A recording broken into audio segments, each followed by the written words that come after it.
how's it going? Welcome to the podcast.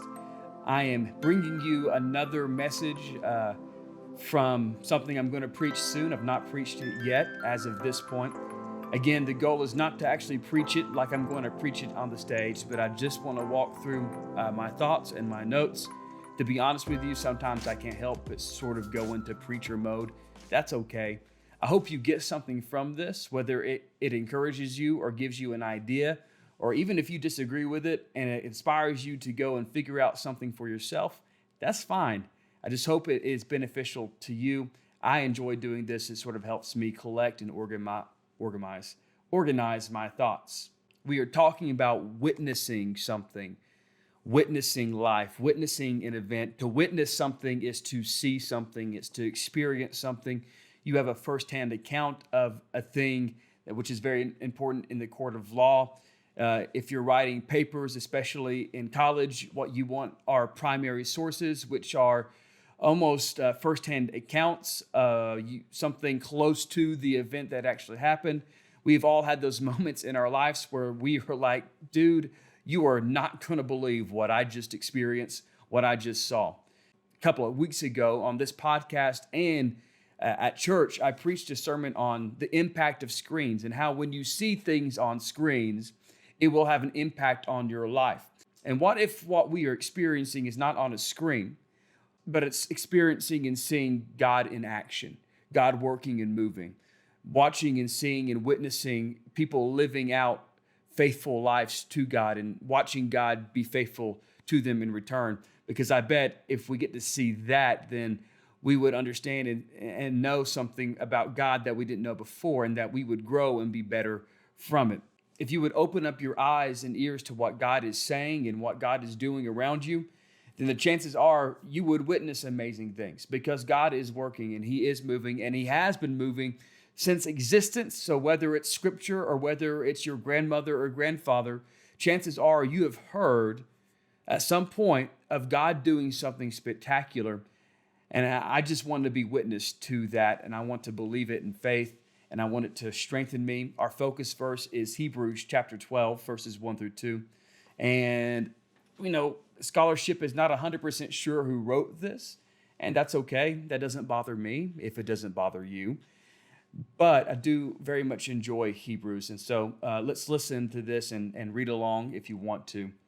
Therefore, since we are surrounded by such a great cloud of witnesses, let us also lay aside every weight and sin which clings so closely, and let us run with endurance the race that is set before us, looking to Jesus, the founder and perfecter of our faith, who for the joy that was set before him endured the cross, despising the shame, and is seated at the right hand of God today.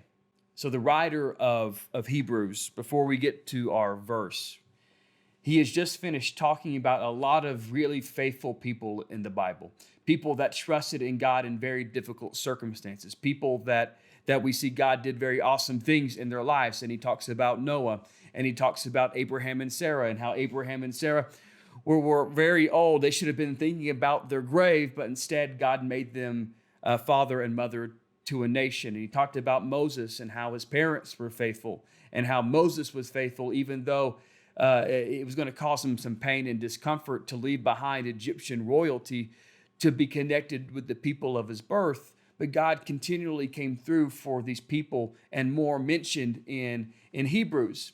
And then he starts this new paragraph with this wonderful sentence, this wonderful phrase: since we are surrounded by such a great cloud of witnesses. There are all of these people. There are like a lot of people who have experienced the power of God. They've experienced the love of God. They've seen how faithful God is in spectacular ways, really. And guess what? We know who they are. We've heard the stories. We have the scripture. Our grandparents made sure to tell us. We have people around us who have witnessed God doing what only God can do. And basically what the author is saying is that there are people in the Bible. God did great things in their life, and we know who they are. We're witness to it. We can see it. They are witnesses, and we believe in what they say. So what does that mean? Witness. It was a couple of years back when LeBron and Nike got together for their witness campaign. And obviously, for Nike and LeBron, what they wanted you to do was to buy more of their shoes. They didn't, I guess, maybe on some level, they really wanted to inspire you with this witness thing, but really they wanted you to buy shoes. Yet sometimes, and you can't help but feel this way, when you do witness something great, when you do witness something amazing, it does change you. It does inspire you. When you witness greatness, you can't help but want a little bit of that greatness for yourself. When you're watching LeBron James, who I understand whines and complains a lot on the court, still probably the second greatest basketball player ever. When you witness what he's doing, you can't help but appreciate it and want a little bit of that greatness for yourself. And so when we take note of what God has done in the Bible, when we take note of what God has done in other people's lives, in our families, in our friends, we become witnesses to that, and we see, and therefore we change. When you witness something, when you see something, there's a chance that it will impact you. And not just change like we talked about with screens and social media, but a change that makes us braver, that makes us stronger, that makes us more willing and able to do what God has called us to do in the first place, which I think is an incredibly spectacular thing.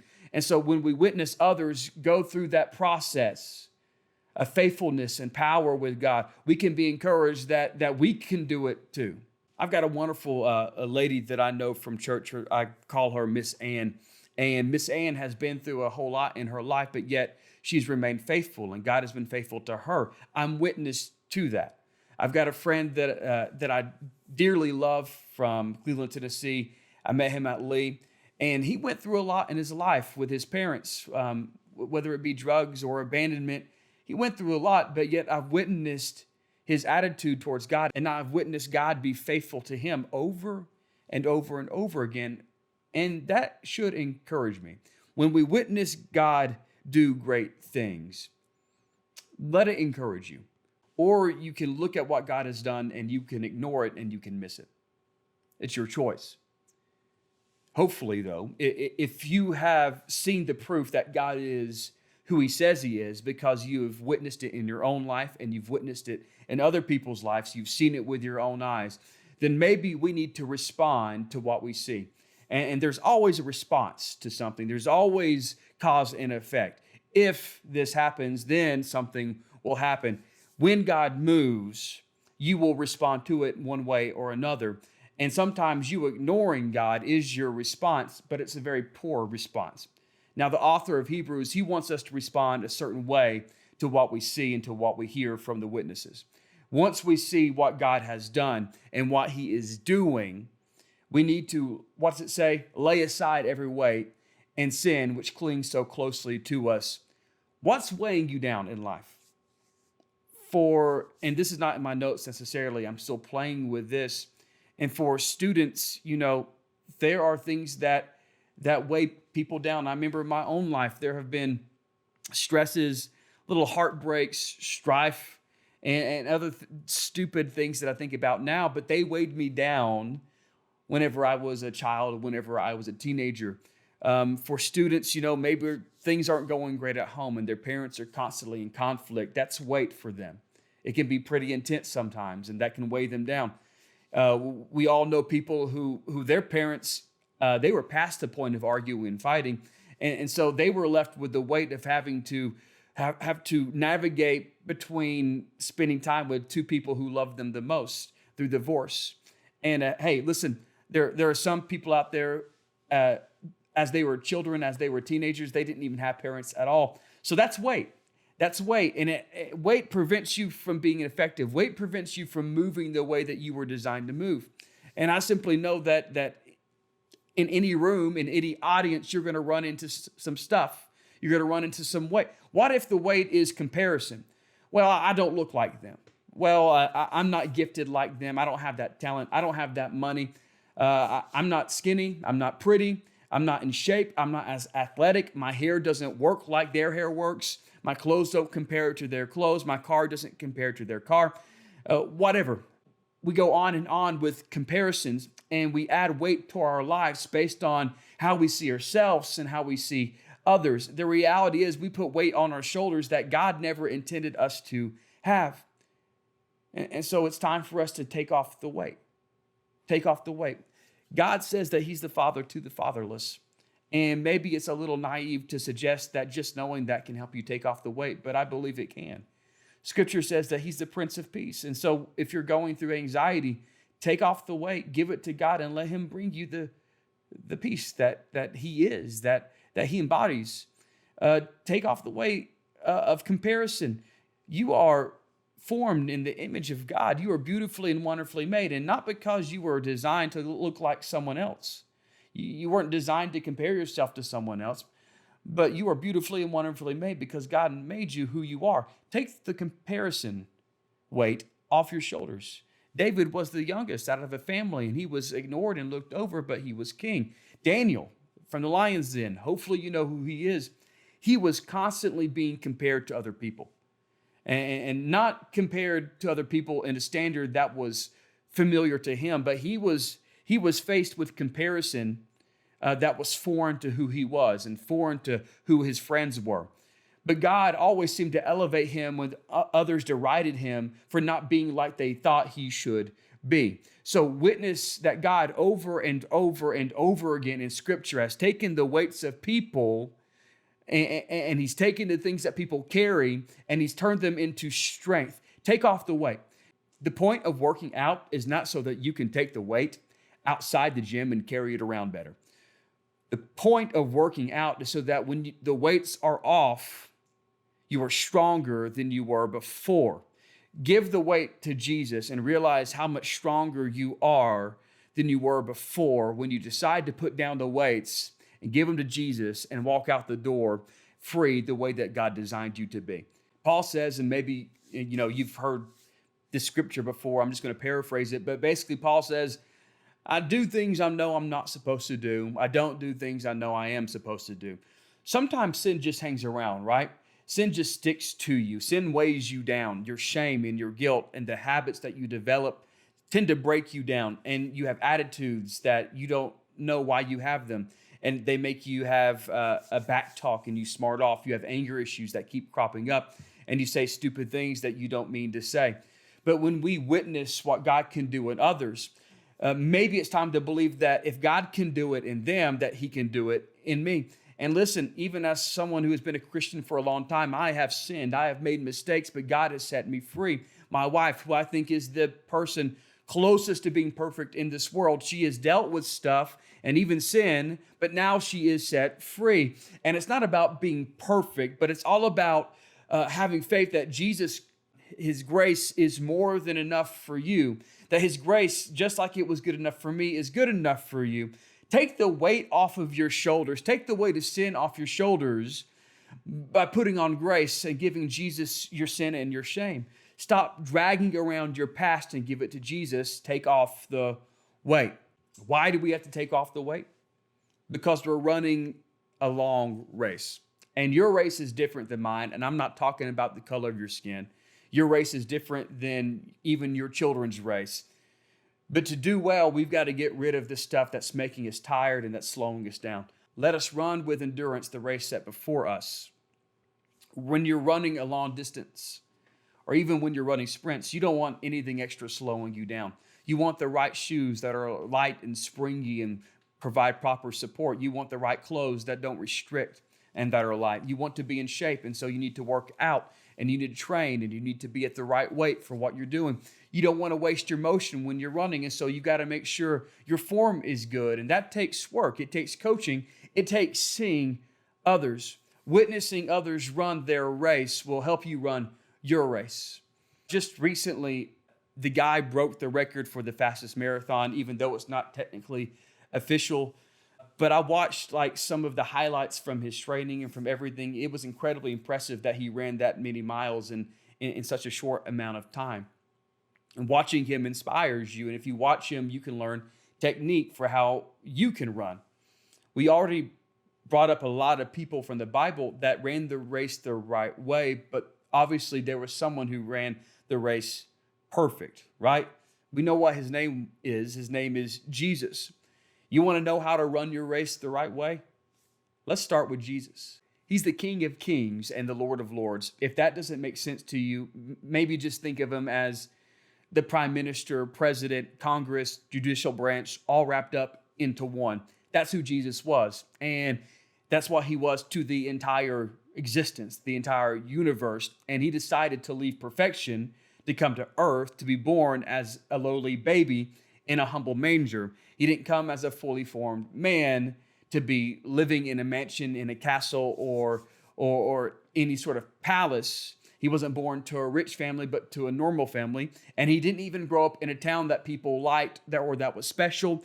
Does anything good come from Nazareth? That's where he grew up, and that's what people asked of Nazareth. And looking to Jesus, the scripture says, the founder and perfecter of our faith, who for the joy that was set before him endured the cross, despising the shame, and is seated at the right hand of the throne of God.